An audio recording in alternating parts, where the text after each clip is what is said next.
বিশাল dining টেবিলটার উপর বাতিল বইপত্র, পুরনো খবরের কাগজের ঢিবি, অপ্রয়োজনীয় কাগজপত্রে ভর্তি ফাইল, সব মিলিয়ে ছোটোখাটো আস্তাকুঁড়ের চেহারা নিয়েছে।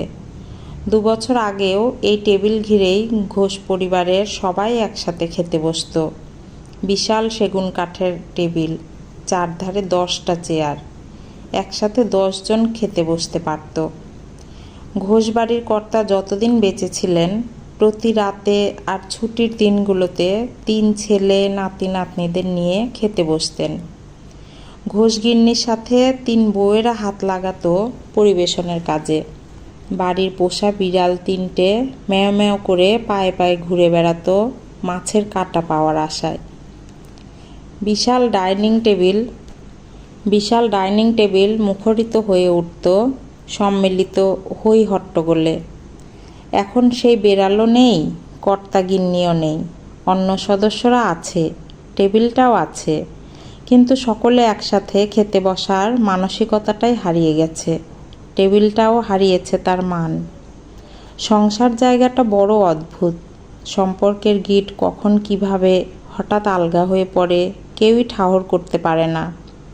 বাবা মা মারা যাওয়ার পরে 3 ভাইয়ের মধ্যে নানা ব্যাপারে শুরু হয়েছিল মন কষাকষি। বউয়েরাও যোগ দিয়েছিল কাজিয়ায়। অশান্তি উত্তরোত্তর বেড়েই চলছিল। অবশেষে 3 ভাইয়ের হাড়ি আলাদা হলো, শান্তি ফিরে এলো বাড়িতে।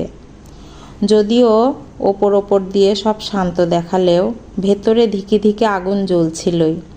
বিশাল টেবিলটার কোনো প্রয়োজন ছিল না কারো কাছে তখন। যত হাবিজাবি জিনিসের আস্তানা হয়ে উঠেছিল ওটা। এক রবিবারের দুপুরে সুবোধের বউ মাংস কষাচ্ছিল। কষা মাংস, চিংড়ি ভাপা আর আমের চাটনি হবে। অন্য দিনগুলোয় কারোর ভালো করে খাওয়ার সময় থাকে না। রবিবারে একটু ভালো ভালো রান্না না হলে সকলেরই মুখ ভার হয়। মাংস রান্নার গন্ধে বাবলুর প্রাণ আনচান করছিল। বাড়ির সদস্যদের মধ্যে দেয়াল তৈরি হলেও হাওয়া কোনো দেয়াল মানে না।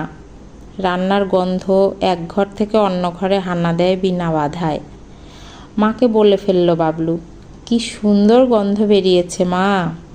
ছেলের লোভাতুর চোখের দিকে তাকিয়ে মা হাসল। কালই তোর বাবাকে বলবো মাংস আনতে।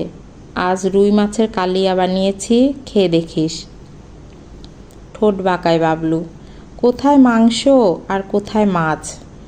মনে পড়ে আগে কি সুন্দর সবাই একসাথে খাওয়া হতো, কি করে যেন বদলে গেছে সব। ওই মাংসে